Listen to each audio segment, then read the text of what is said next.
Сайн сонирхтуудаа өнөөдрийн хичээлийн сэдэв дэлхийн экономийн өсөлт нөлөөлөх хүчин зүйлс. Өнөөдрийн хичээлийн зорилго дэлхийн экономийн өсөлтөд нөлөөлдөг хүчин зүйлсийг баримт, тоо мэдээлэл, диаграм, газар зүйн зураг ашиглан судлана. Энэ зорилгын хүрээнд бид нэр 3 зорилттой төвшүүлж байгаа. Хүн амын тоон өөрчлөлт өсөх буурахад нөлөөлөх хүчин зүйлсийг танин мэдэх, дэлхийн экономийн жилийн дундаж өсөлтийн түвшинг харуулсан диаграм байгуулж, Африк төв, Европ төвийг харьцуулж шалтгааныг нэрлэх, улс орнуудын хүн амын насны бүтэц ялгаатай байдгийг диаграм ашиглан судлах. За, дэлхий дээр 1 секунд тутамд 4-5 хүн төрж 2 хүн нас барж байдаг байна.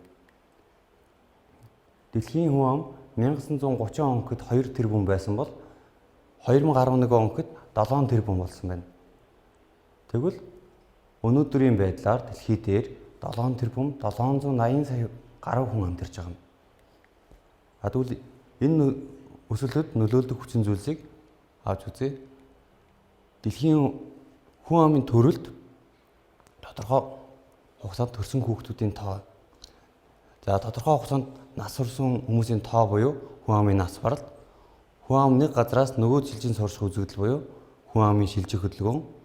Тодорхой нэг үеийн хүмүүсийн амьдрах жилийн хүлээгдэж буй тоо буюу дундаж наслалт. Жишээ нь Япон улсад хүн амын дундаж наслалт 84.5 буюу өндөр байхад Афганистан улсад 50.2 буюу бага байна. Дараагийнх нь улс төрийн бодлого дэмждэг. Тухайн улс хүн ам зүй ямар бодлого явуулж байгаагаас шалтгаалаад тухайн улсын хүн амын өсөлтөнд тодорхойгоор нөлөө үзүүлдэг. Жишээ нь Хятад улс нэг гэр бүл нэг хүүхэд бодлогыг хэрэгжүүлснээр хүн амын өсөлтийг бууруулж чадсан байна. Баримтыг уншиж дэлхийн хүн амын өсөлтөд нөлөөлсөн хүчин зүйлсийг нэрлээрэй. За, багш нь баримтуудыг уншиж өгөн та нар сайтар ажиглаарай. 1918-аас 20 онд Испани ханиадаар 50-аас 100 сая хүн амьд өгдсөн байна. 1939-өөс 1945 онд дэлхийн 2 дугаар дайнд 60 сая гаруй хүн амьд өгдөжээ. 1952 онд полио вирусын эсрэг вакцин гаргаж авсан байна. 1940-с 60 онд газар тариалангийн өсрөнгөө хөгжил нь хоол хүнсний хүнслэлийг бууруулсан байна. 1970 оны Перугийн газар хөдлөлтөөр 70,000 хүн амьнсаа алдаж 800,000 гаруй хүн орон гэр гуулжээ. За, баримтуудаа эхнээс нь нэрлэе. Эхнийх нь бол халдвар төвчин.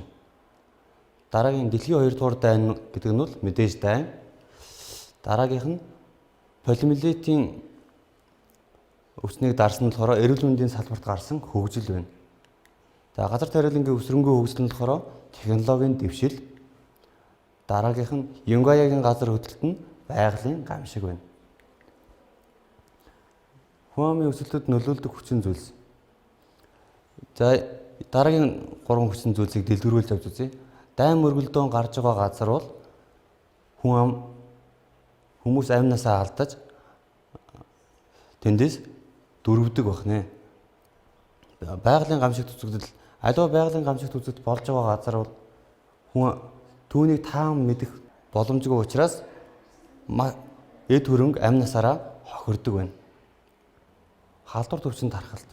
За, аливаа халдвар төвчин халуун оронд ялаа шумуул, сэрүүн бүсэд болохоор сэрүүн бүсэд зарим төрлийн амьтнаар дамжин тархдаг.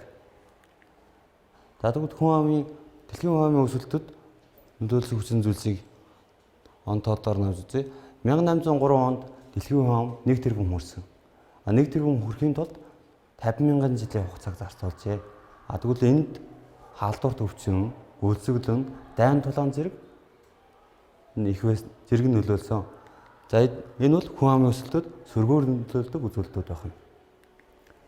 За, 1803-аас 1930 оны хооронд шинжлэх ухааны нээлтүүд, аж үйлдвэрийн хувьсгал, эрүүл мэндийн үйлчилгээ боловсрол зэрэг нь эргээр нөлөө үзүүлсэн. Энэ бол хүн амын өсөлтийн төд эерэг нөлөө үзүүлдэг үзүүлэлтүүд байна. хүн амын өсөлтөд нөлөөлдөг хүчин зүйлс. Аж үйлдвэрийн хувьсгал 18-аас 19 дэх зууны хооронд автоматжуулсан үйлдвэрүүд амьдралд нэвтэрч аж үйлдвэрт гарсан томоохон дэвшил түүнтэй холбогдсон гарсан нийгмийн бүтцийн өөрчлөлт юм а. За дараагийнх нь эрүүл мэндийн үйлчилгээ боловсрол. Хүн амын өсөлтөнд тулгуурлан нарийн мэргэжлийн тусламж үйлчилгээг хүн амд чанартай хүртээмжтэй хүргэх болсон.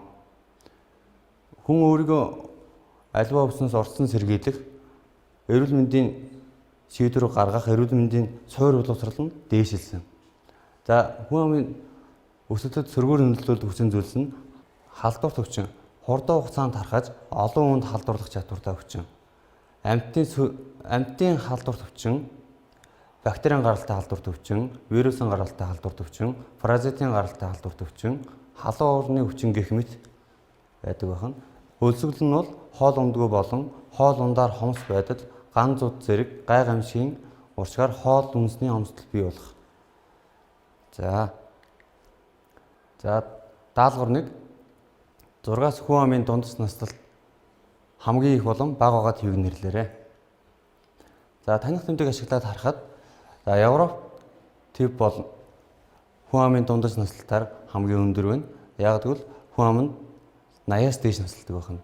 За Африк твийн хувьд бол улс орнуудын ихэнх нь хүн ам нь 65-аас доош насалж байна. Хүн амын дундас өсөлт энэ ойлголтыг мэдхийн тулд бид нэр эхлээд ердийн өсөлт гэдэг ойлголтыг мэдэж явах хэрэгтэй. Тодорхой хугацааны дотор төрсэн хүүхдийн тооноос нас орсон хүүхдийн тоог хаасч 1000 товоос үзүүлэлтийг ердийн өсөлт гэдэг. Тэгвэл хүн амын жилийн дундаж өсөлт гэдэг нь хүн амын өсөлтийн хүлээгдэж буй үр дүн юм. Дараагийн даалгавар дэлхийн хүн амын дундаж өсөлтийг харуулсан баган диаграм байгуулаарай. За жилийн дундаж өсөлтийг ногооноор тодруулж харуулсан байна. Дэлхийн хүн амын жилийн дундаж өсөлтийн түвшинг төв цэврээр харуулсан байна. За хамгийн их болон бага байгааг нь сайтар ажиглаарай хүүхдүүдээ. Дараагийн даалгавар Африк төв, Европ төвийн хүн амын жилийн дундаж өсөлтийг харьцуулан шалтгааныг тайлбарлаарай.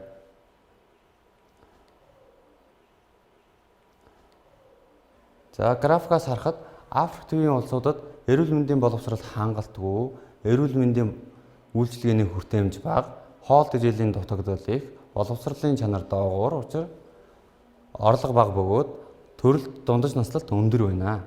Харин Европ төвийн улсуудад эрүүл мэндийн боловсрол дундаж зэрэг, эрүүл мэндийн үйлчилгээний хүртээмж хүрэлцээтэй, хоол тэжээлийн дутагдал бага, боловсролын түвшин өндөр учир орлого бөгөөд төрөлд бага, дундаж наслалт өндөр байна. За багш нь энд нэг ойлголтыг дэлгүүрээр тайлбарлаж өгье. Эрүүл мэндийн боловсрол багатай хүмүүс яаралтай тусламжийн тэргээр өвчин өндөрсөн хойно эмнэлэгт ирдэг. Эмнэлэгт хэвдэх хугацааг уртсагдаг, өвөгдсөн эмчилгээг дагдаггүй ба нас барах эрсдэл өндөр байдаг. Хүн амын насны бүтцэд тухайн насны хүн амын эзлэх хувь хэд байна гэдгийг үзүүлдэг диаграм байна. За Япон улсын жишээн дээр харахад 45-аас дээш насны хүн ихэнх хувийг эзэлж байвал төрөлт бага, 15 хүртэлх насны хүүхдийн эзлэх хувь бага байна. Харин Филиппин улсын хүн амын насны бүтцийг харахад 44-өөс доош насны хүн ихэнх хувийг эзэлж байна. Харин 15 хүртэлх насны хүүхдийн эзлэх хувь өндөр байна. За өнөөдрийн хичээлээ дүгнээд үзэхэд хүн амын тоон өөрчлөлтөд дайн мөргөлдөөн, халдварт өвчин зэрэг нь сөрөг нөлөө үзүүлдэг. Шинжлэх ухааны нээлт, аж үйлдвэрийн хувьсгал, эрүүл мэндийн үйлчилгээний хүртээмж, боловсрол зэрэг нь эргээр нөлөөлдөг байна. Хүн амын жилийн дундаж өсөлт төв тус бүрт ялгаатай байдаг нь эрүүл мэндийн үйлчилгээний хүртээмж, эрүүл мэндийн боловсрол, хоол хүндэсний хомсдол, боловсролын түвшин, хүн амын дундас наслалт зэрэгээс шалтгаална. Улсуудын хүн амын насны бүтц ялгаатайг Япон, Филиппин улсын жишээн дээр харьцуулан тайлбарласан. Бусад улсуудыг харьцуулан судлах боломжтой байна. За гэрийн даалгавар хүн амын дундаж наслалт Хойд Америк, Европ, Австрали төвд өндөр байгаагийн шалтгааныг тайлбарлаарай. Дараагийнх нь нийтийн тооллын өмнөх 1000-аад оноос хүн амын тоо өсөхөд нөлөөлсөн хүчин зүйлсийг нэрлээрэй. Аж үйлдвэрийн хувьсгалын тухай бие даан судалж хүмүүсийн амьдралд хэрхэн нөлөөлсөн болохыг жишээ гарган тайлбарлаарай. Монгол улсын хүн амын насны ангиллаар график байгуулж Япон, Филиппин улсуудтай харьцуулаарай. Өнөөдрийн хичээлийн хүрээд өндөрлж байгаа нөхдүүдээ дараагийн хичээл хүртэл баяр таа.